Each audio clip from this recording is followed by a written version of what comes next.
Welcome to the 2018-2019 Adventure Series. My name is Libby Daly.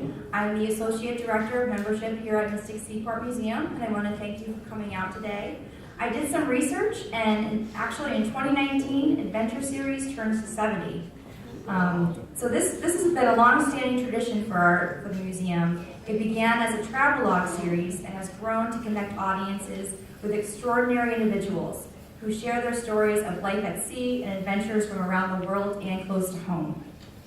Like any good endeavor, success relies on the support of a great team. I'd like to introduce you to some of your membership team that are here today. You've probably spoken with them on the phone if you've called us for reservations or to renew your membership or just with questions.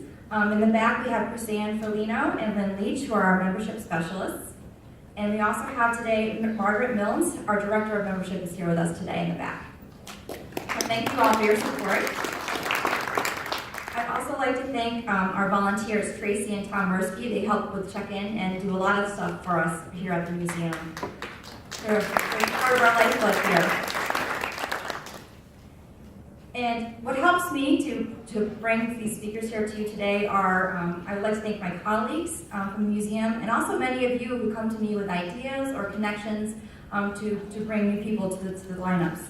It's through these connections and ideas and your feedback as well that we're able to grow the program. We have a survey in the back of the room if you'd like to fill it out at the end of the program to help us for future programming. And we're also doing a raffle that's involved with the survey, so I encourage you to check that out before you leave today.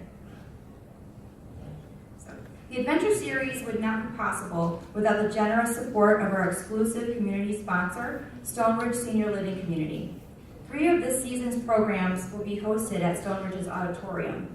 I hope that you'll be able to join us for at least one of those so you can experience their amazing facility and their welcoming community for yourself.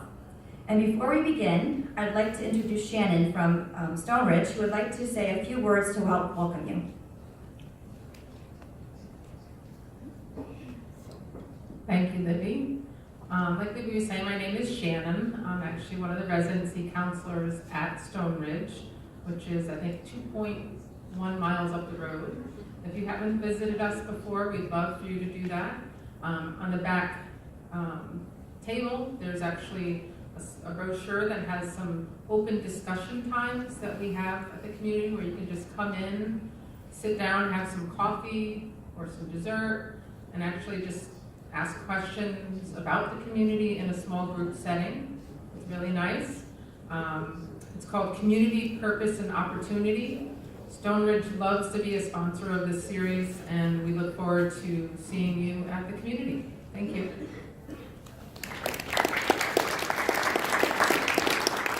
Thank you, Shannon. See, before we begin, just a couple of announcements. Next Wednesday, October 24th, we've organized a guided tour at Battleship Cove in Fall River, Massachusetts. There's still space available for that. Also, on Saturday, October 27th, we invite you to the Curiosities from the Collections tour. It's in the spirit of Halloween that we're going to highlight some more unusual artifacts that we have in our collections. On Saturday, December 1st, our latest exhibit is going to be opening. It's Death in the Ice, the Mystery of the Franklin Expedition. Members will have an exclusive opportunity to preview this exhibit early that Saturday morning. Space for all of these programs is limited, so I encourage you to call us or check in with one of my colleagues or myself at the end of the program for more information or to sign up. Looking ahead to December, it's never too early to think about holiday gifts. A gift membership is a gift that can last all year long. You can also call us for more information. And now, without further ado, I now have the pleasure of introducing our inaugural speaker for this season's Adventure Series, Jessica Ryals. Jessica is a 2008 graduate of the U.S. Merchant Marine Academy. She holds USCG licenses as a Master of Unlimited Tonnage upon Oceans and Offshore Installation Manager. She has circumnavigated the globe and worked in the offshore industry all over the world. Currently, Jessica is a Senior Dynamic Positioning Operator on an ultra-deepwater drill ship in the Gulf of Mexico. In addition to her expertise as a skilled mariner, she is a nationally certified personal trainer and co-owns a fitness business with her husband. Jessica and her family currently live in East Tennessee. Please help me thank Jessica for traveling all this way to share her amazing experiences with us. Ladies and gentlemen, Jessica Ryals.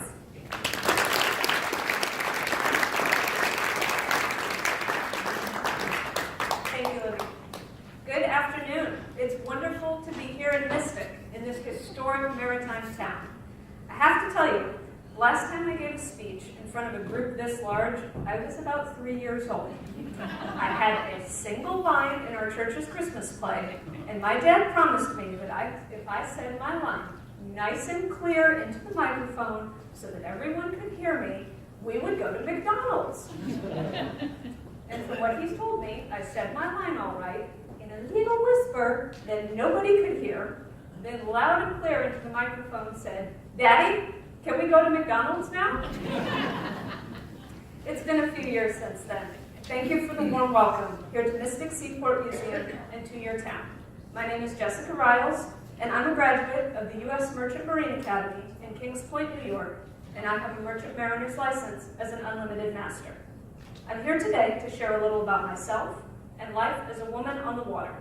I'm here with some of my family, who are going to hate me for doing this, but that's my husband, Ken Ryals, all the way in the back. He is a former boat captain himself and a veteran of the U.S. Navy. Kent and I live in East Tennessee with our big Labrador Retriever and one wild cat. Kent's daughter, my talented and beautiful stepdaughter, is a registered nurse at the University of Alabama at Birmingham Hospital System in Birmingham, Alabama. And then those are my parents sitting by Kent, my mom Diane, and my dad John. My dad was a captain. Go ahead. My dad was a captain also, but he was an airline captain, flying for American Airlines for 30 years. I grew up in Dallas, Texas, where Dad was based out of for just about my entire life. Dad's career was my great inspiration in life. From when I was little, I dreamed of being a lot of things when I grew up, but two of them stand out in my mind: being a train conductor and being an airline pilot. And as I got older, becoming an airline pilot was what I just knew I was going to do. My dad actually taught me how to fly when I was in high school. I soloed a Cessna when I was 14 years old. But going to sea, a life spent working on the water, never crossed my mind, particularly being raised in landlocked Dallas, Texas. Prior to my admission to the academy, I think I'd been on a boat twice in my entire life. I knew that my dad became a pilot through the military, which set the spark in my mind of going into the military. He insisted that if I wanted to do that, I had to do it as an officer. While I was in high school, I applied to ROTC programs at schools that had aviation degrees, and I applied to the service academies, all of them, including the Coast Guard Academy, just down the street in New London. The application process for a service academy is a grueling one. You need to be an all-star, both academic and athletic, active in your community, and have a type A personality. For West Point, Annapolis, Kings Point, and Air Force, you have to sit through an interview panel with your congressman and receive a nomination to attend, as well as acceptance from the academy itself. At the end of the entire process, I had been accepted to the U.S. Air Force Academy, the U.S. Coast Guard Academy, and the U.S. Merchant Marine Academy. What made my decision for me were the options that Kings Point offers its graduates. Kings Point is what we call the Merchant Marine Academy, much the same as West Point is the nickname for the U.S. Military Academy. A graduate from Kings Point has a Bachelor's of Science degree, a license as a third mate or third assistant engineer, and a commission into the branch of the armed forces of their choice upon graduation, active duty or reserves. If a graduate elects to go active duty, they only compete with the other graduates going into that branch for specialties. In short, I would have a better chance of getting into flight school as a graduate of Kings Point than I would by going to the Air Force Academy. Kings Point, the United States Merchant Marine Academy, smallest of the 5 federal service academies and probably the least well known. It's not far from here, just on the other side of Long Island Sound in Great Neck, New York, and you can see the waterfront campus here. I entered the academy as a wide-eyed candidate in the summer of 2004, fresh out of high school, and I graduated as a wide-eyed first-class midshipman in the summer of 2008. Kings Point is a 4-year education program, which at the time had exactly 6 majors to select from. 3 were marine transportation, 3 were marine engineering, and your major determined which licensing program you would pursue. All I knew at the time was that I was not cut out to be an engineer. Calculus 4, not in the cards for me. Of the 4 years, 3 are spent on campus, in the classroom and the lab, and in the regiment of midshipmen.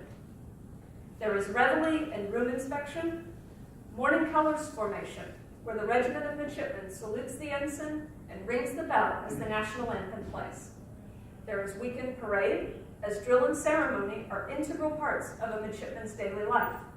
Everyone lives in the barracks, everyone takes the demanding class schedule provided, everyone wears the uniforms. Everyone falls somewhere in the regimental system, whether it is as a midshipman officer or as a new plebe. Shoe shining and brass polishing are part of your life as much as calculus and physics. Classes on honor and leadership are taken side by side with classes on navigation or engineering.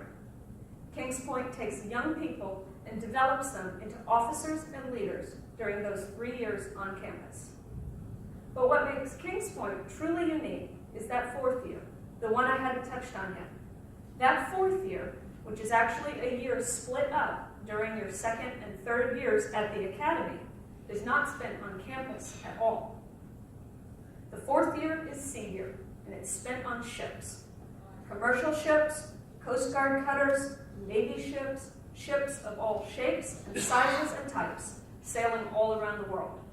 If the time on campus is the forge for creating officers and leaders, sea year is the anvil against which young people are hammered into mariners. I first set foot on board a ship in the fall of my 2nd year as a wide-eyed 3rd-class midshipman and absolutely terrifying. That ship was the USNS Red Cloud, a military sea lift command ship based in Norfolk. And you can see me here, standing on the dock next to this 1,000-foot-long ship. I spent 1 month there, learning the terminology of a ship, learning where things are and how shipboard life works. I learned of bulkheads and ladders and decks and portholes instead of walls and stairs and floors and windows. The things I'd spent the last year on campus learning started to click together. Bow and stern, port and starboard, wheelhouse, engine room, cargo decks. And this was just the beginning. The Red Cloud never left the dock while I was on board. And I needed time underway, actually at sea, which took me to my 2nd ship, the Maersk Carolina.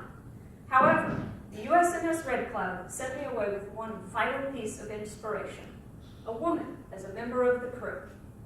The chief mate, Sue, started her career 40 years prior as an ordinary seaman. She worked her way up the ranks, through the hawse pipe, as we say in the industry, all the way to unlimited master. The hawse pipe is the opening in the hull that the anchor chain feeds through. It's quite literally the hardest way to get onto a ship. And hawse piping up the ranks is similar to working your way up as an enlisted member of the military and going to officer candidate school. As a young woman on my first ship, Sue is forever in my mind as a woman who did it the hard way and succeeded against all odds. My 2nd ship, the Maersk Carolina, she was a container ship, fast and designed to move cargo as rapidly from one port to the next as possible. I had no idea what I was walking into, just that the pace of operations was drastically different than the Red Cloud had been. The next 48 hours were a blur as we went from Norfolk to Newark and then underway into the North Atlantic. Underway, this was what the training was all about. Navigating the ship, setting a course, using a sextant to take a position off the sun, off the stars. Standing a navigational watch, working on deck with the crew, it was all new and exciting. A merchant ship, like the Maersk Carolina, and like most merchant ships, has the fewest number of people on board to get her from one port to the next, as quickly and safely as possible. She was 900 feet long and had a crew of 22 with cadets, and I was the only woman on board. That has been a hallmark of being a woman at sea, that I generally find myself being the only one on board a ship. Of those 20 crew, about a third are the marine or deck crew, a third are the engineering crew, and a third are the steward's crew. On any given ship, the marine crew is responsible for safe navigation of the vessel, for the stability of the vessel on the water, for cargo operations, for general maintenance of anything topside, and for safety and life-saving equipment. The engineering crew are responsible for keeping the lights on, keeping the propulsion system running, and maintenance of all running machinery. The steward's department is responsible for food stores and preparation, care and cleaning of the accommodations, and housekeeping of the crew quarters. A master, or captain, and a chief engineer have overall charge of the vessel and are assisted by deck officers and engineering officers, as well as unlicensed crew members. A ship at sea is its own small world, contained within approximately 1,000 feet of steel. The vast majority of that space is dedicated to carrying cargo. There is also an engine room and a wheelhouse, which provide propulsion and navigation respectively. There are crew quarters, which are generally very basic rooms, and there are common spaces, like the galley, the mess deck, and recreation areas. Schedules aboard a merchant ship can vary wildly, but everyone stands watches, where you are the officer of the watch, responsible for either navigation from the bridge or propulsion from the engine room. Most common is 4 hours on, 8 hours off, with the opportunity to do overtime during one of those off periods. Schedules can change while the ship is in port to keep up with maintenance and cargo operations, but everyone is still expected to stand their watch and work in any short time around their schedule. The ship's schedule never stops, and merchant marine crews will often work 3 to 4 months before having an equal amount of time off. Communications with home, at the time I was a cadet, were difficult at best. While at sea, telephone service was out of the question due to satellite phone rates. Emails could be sent and received once a day, and those were all sent through the captain's email address. What that meant to me was that anyone could see what I wrote. The first week I was on board the Carolina was one of the most difficult in my life, adjusting to the watch schedule, adjusting to the other mariners. All these adjustments, plus the lack of communication, was difficult for me to handle as a 19-year-old young woman. I wrote to my mom every day, and she was religious about writing back, but I was always very aware that whatever I wrote could be read by the captain. After a week of sailing across the North Atlantic, our first port of call was Giotoro, Italy, a little town on the tip of the boot. It was late at night there, and I begged the ship's agent to let me use his cell phone to call home. I called my mom and broke down sobbing when I heard her voice, and I'll never forget what she said. "But honey, I don't understand. Your email said everything is fine." To which I sobbed, "It's not fine. They can read my emails." That was just the beginning of my sea year, of what I didn't know at the time would be my career at sea. And obviously my opinion of the industry has changed since then, and so have the communications. My time on the Maersk Carolina never stopped being a challenge. Indeed, the 98 days I spent on that ship made me question whether a career at sea, or even completing studying at Kings Point, were for me. But I learned so much aboard that ship, including how to dig deep and stick it out when things got tough. The Carolina sailed through the Middle East to India, where you can see me here painting the ship's hull, all 900 feet of it, and sailed back to the East Coast. We did 2 complete round trips. I returned to Kings Point after that sailing period for 2 trimesters, before it was time to go out on my second sea term. My second sea term was split between 2 ships, the Alaskan Explorer, a tanker sailing between Valdez, Alaska and the West Coast, and the APL President Polk, another container ship, but this one sailed down the West Coast to Japan and down the coast of Asia, all the way to Singapore and Thailand. Nearly 100 days spent aboard each of those vessels as the only woman aboard each of them, learning more every single day and realizing that my attitude had changed a lot from that phone call of, "It's not fine." It was after my return to Kings Point from my senior year as a regimental officer that I decided for certain that being a ship's officer was what I was going to be when I grew up. No flight school for me. I wanted to sail. The final hurdle before graduation was passing the third mate's license exams. These are a gauntlet of tests, 7 of them, roughly 3 to 4 hours long each over a 5-day period. Navigation rules, terrestrial navigation, celestial navigation, deck safety, deck general, navigation general, and a chart plot are the exam topics, and you must pass them all with a minimum score to obtain the license. Upon passing the exams, every midshipman rings the bell used for morning colors. It's a rite of passage. I will always remember calling my dad early in the morning and saying, "Dad, can you hear me?" and ringing that bell. Once the license exams are passed, graduation weekend festivities went by in a blur. Before I knew it, I was shaking hands with our admiral as I was handed my license and commission. I was throwing my cover in the air, shouting "hip, hip, hooray" with all my classmates. I was receiving my commission as an officer in the U.S. Coast Guard Reserves, my choice for branch of service upon graduation. I took the oath to protect and defend the U.S. Constitution, after which I received my first salute from my dad, who was a Marine and in the Army National Guard. After graduation day, I attended Officer Candidate School for the Coast Guard Reserves right here in Connecticut at the U.S. Coast Guard Academy. After graduating OCS, I was assigned to Sector Houston-Galveston, back home in Texas, where I spent 2 years doing ship inspections for foreign ships calling at the Port of Houston.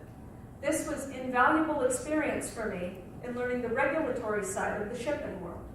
I spent 8 years total in the Coast Guard Reserves, all of it doing inspections, both at Sector Houston-Galveston and Sector Mobile, and I left the service as a lieutenant in 2016. Seafaring jobs were scarce when I graduated in 2008, with the economy in a slump. But one industry was booming, the offshore oil field. And so I adjusted my sights and accepted a job as a third mate on board a deepwater drillship.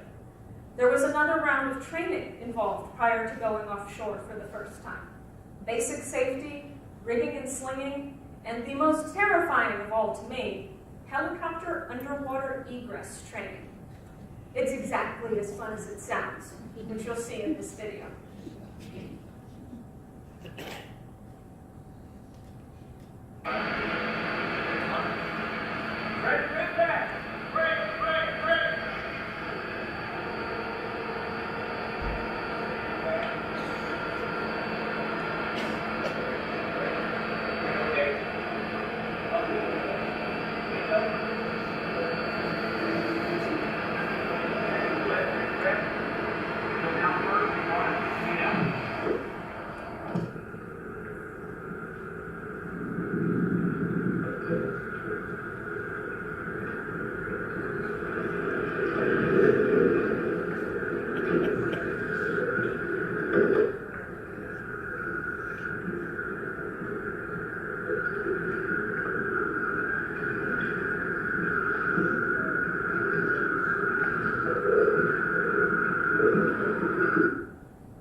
These training classes provided the groundwork of what I needed to know to step foot on an oil rig.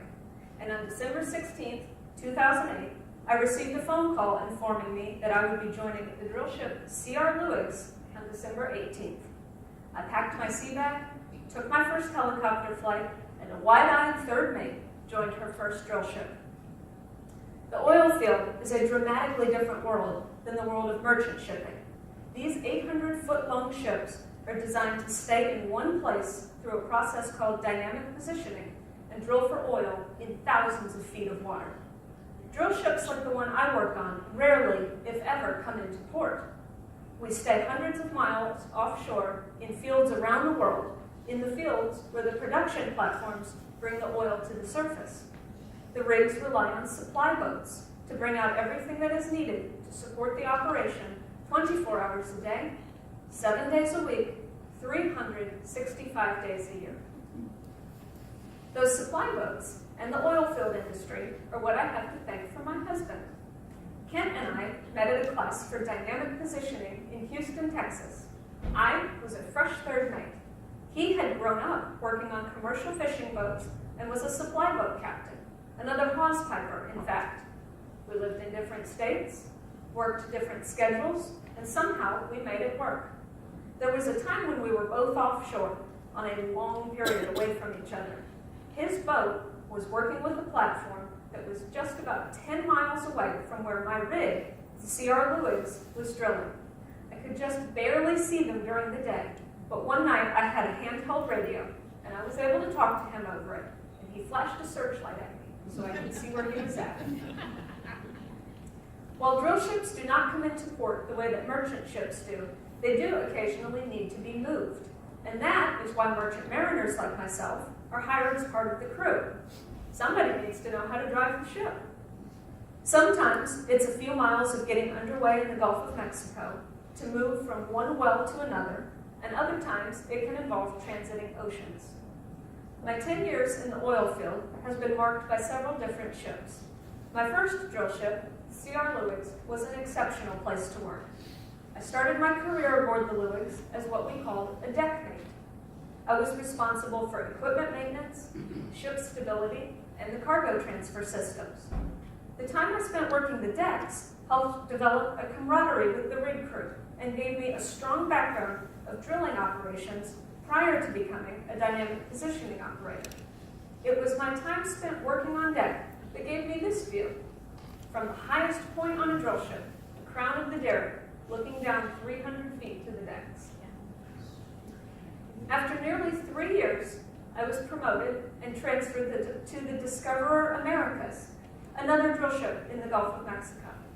The Americas was much newer and had more modern systems installed, an excellent training ground for a new dynamic positioning operator. Upon completing my training, I was assigned to a permanent DPO job on yet another drill ship, the Deepwater Champion. The Champion was a special assignment as she was not located in the Gulf of Mexico. She was in Turkey, and the oil company operating the rig wanted to bring it across the Atlantic and start up operations in the Gulf of Mexico.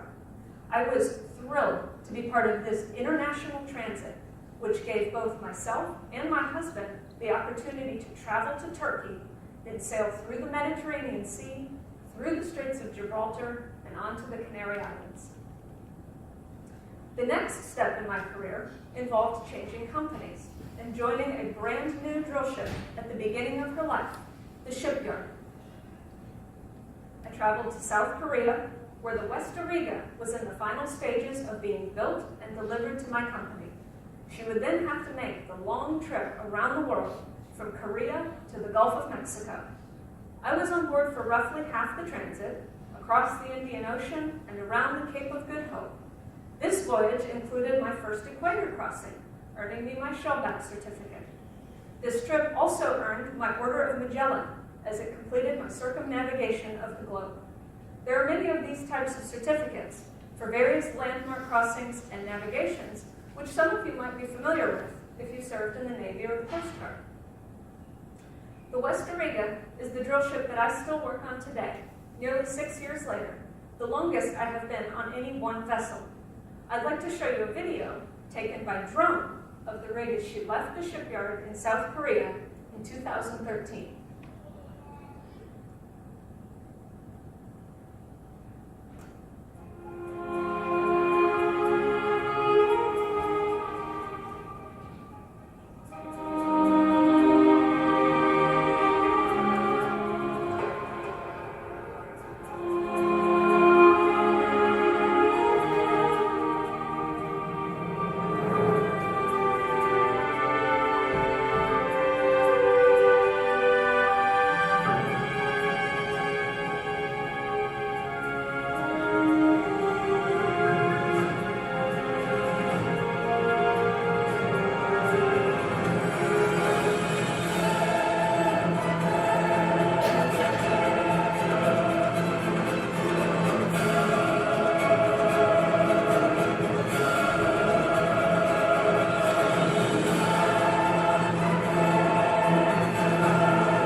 month-long ship is home away from home for half the year.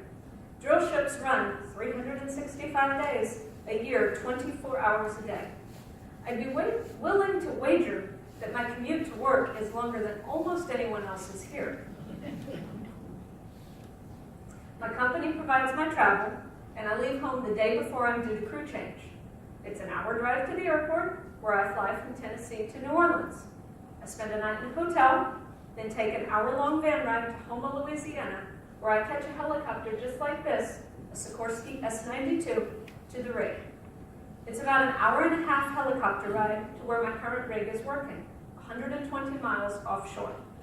We work a rotational schedule, 21 days on, 21 days off, so at the end of my hitch, I do the same commute in reverse to enjoy my time home with my family.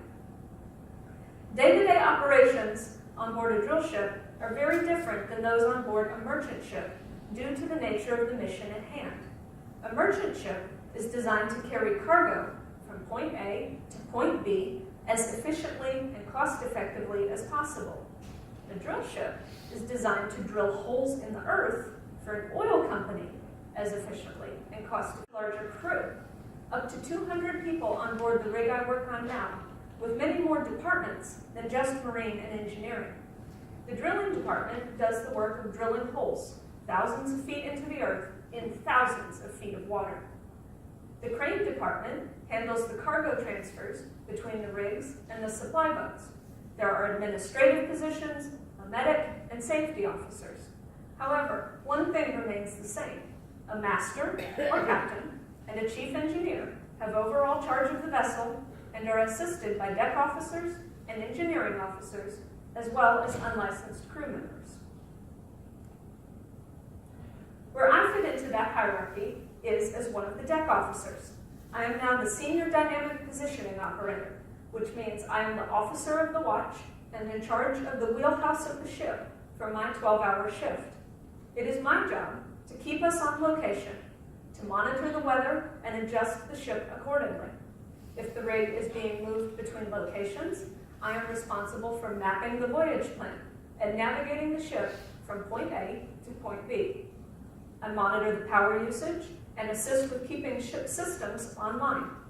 I monitor the fire detection system and am responsible for sounding the alarm in the event of a fire or emergency. I'm responsible for managing all communications with other vessels and with helicopters.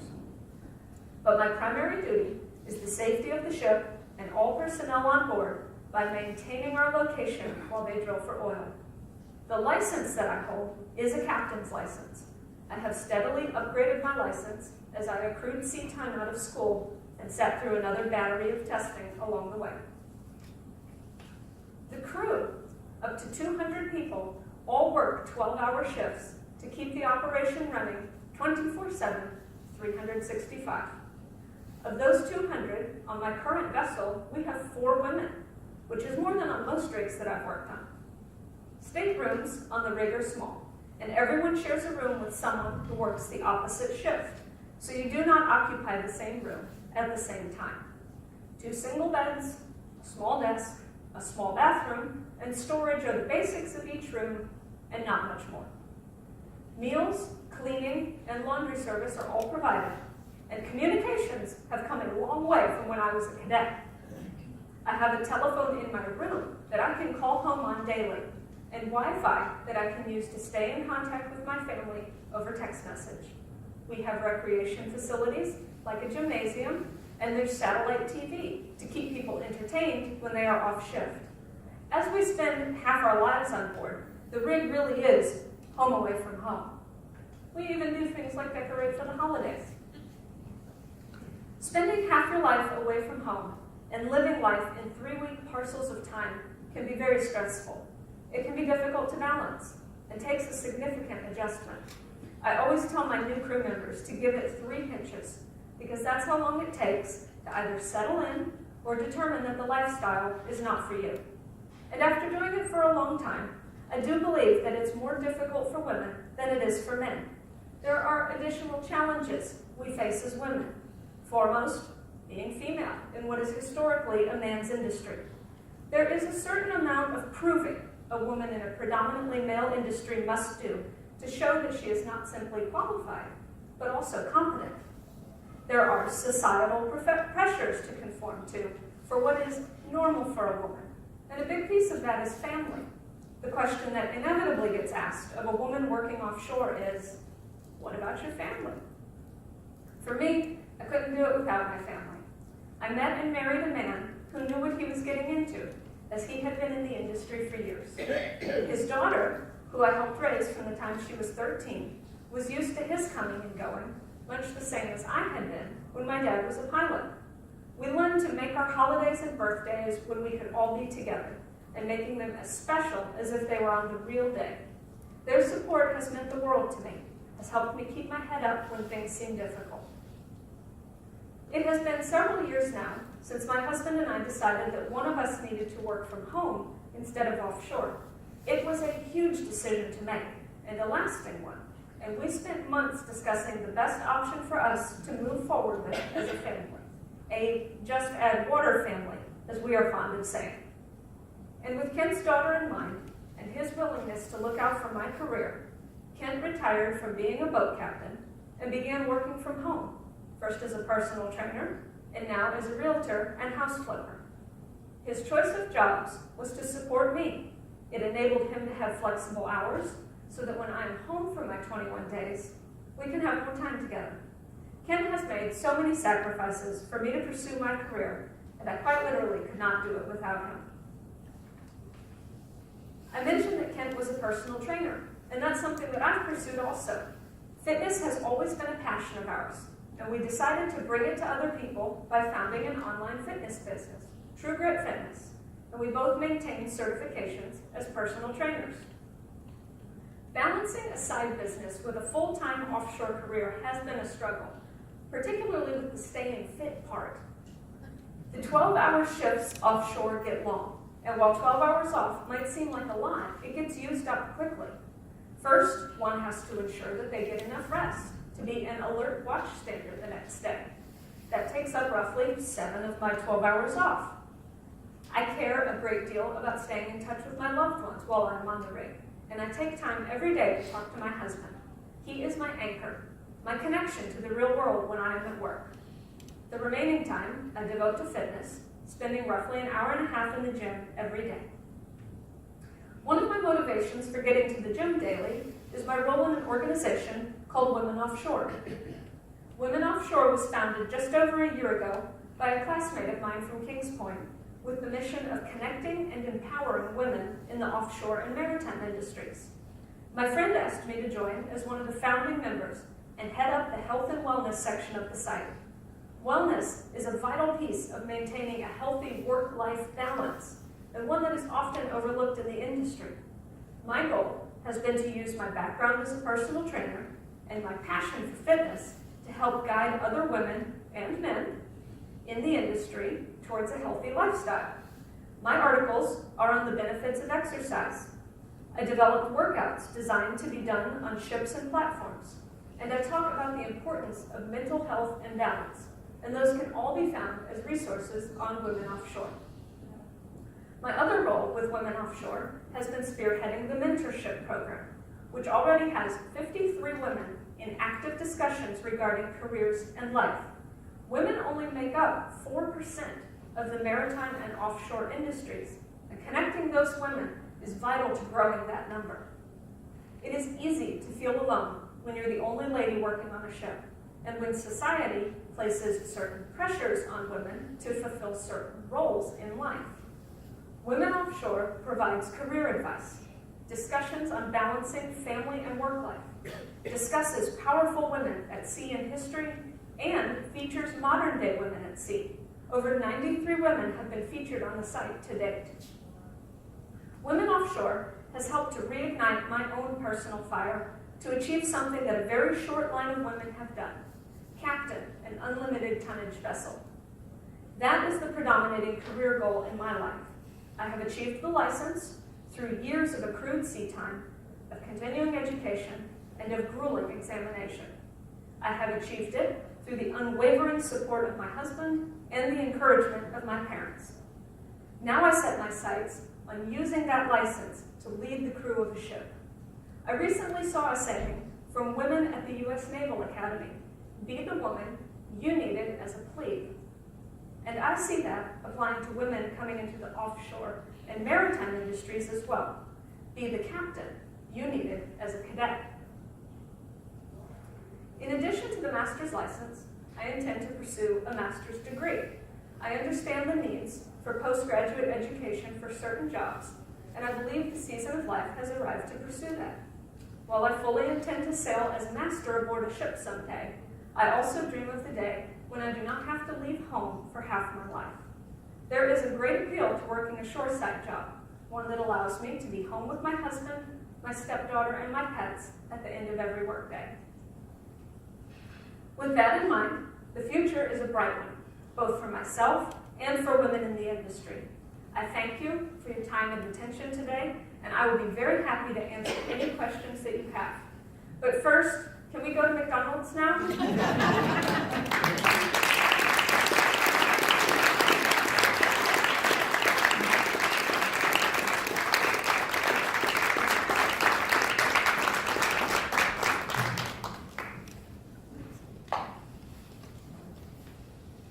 I'm interested in the fact that you can't anchor when you're 1,000 feet at the water. What is the process? First describe the ship and then describe how you know where you are or where you're supposed to be on this dynamic environment you're working in. Okay, so what was your name? Robert. Robert, and what do you do? I'm an engineer. Engineer. Oh, sorry. Okay, so the process of dynamic positioning. These ships, when you think of an oil rig, you might be thinking of a jackup, the kind of rigs that have the legs. We're in much deeper water than that. We're in thousands of feet of water. These ships are self-propelled. They have azimuthing thrusters on the bottom of the ship that rotate 360 degrees. We use a combination of GPS and a local acoustic positioning system. We place beacons on the seafloor. And the dynamic positioning system takes those position inputs. It also takes measurements of wind, current, waves, and it tells the dynamic. So you've got the positioning, so the system says, okay, I need to be here. The wind is pushing me this hard. I need to thrust this hard to stay right here. And that's the very, very basics of dynamic positioning. We use GPS to figure out where we're supposed to be. GPS and A local acoustic positioning system. Yep. Thank you. Hi, Deb. Go ahead. When answering that question, how close do you need to stay from the one at the bottom, and how much up and down can you do? I'm not a boat person.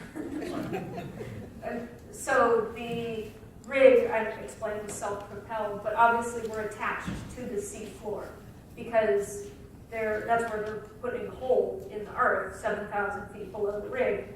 There's a whole system of subsea equipment that connects the rig. There's what we call a riser string that's attached to the blowout preventer, which sits on top of the wellhead. So how much distance you get horizontally depends on how deep your water is, and you do the math. And we try to keep the rig within, we get an alarm at the first 10 feet that you move horizontally from that that blowout preventer, from that wellhead. Maximum distance, it all depends on your water depth, but you're looking at a matter of 100 feet.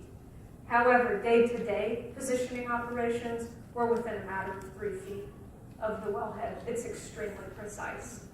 Up and down, I believe we can heave, that's the motion of the up and down of a ship, 20 feet or so. If the waves do get too big, which they do in hurricane situations or strong storms, they will, and by they I mean the oil company that operates the rig, the upper level management will make the call of, okay, it's time to disconnect that blowout preventer from the wellhead, bring all that subsea equipment back up on deck, and let's get out of here. And the ship can move at about 13 knots, which is about 11 miles an hour, so we can transit safely out of the path of the storm. She just answered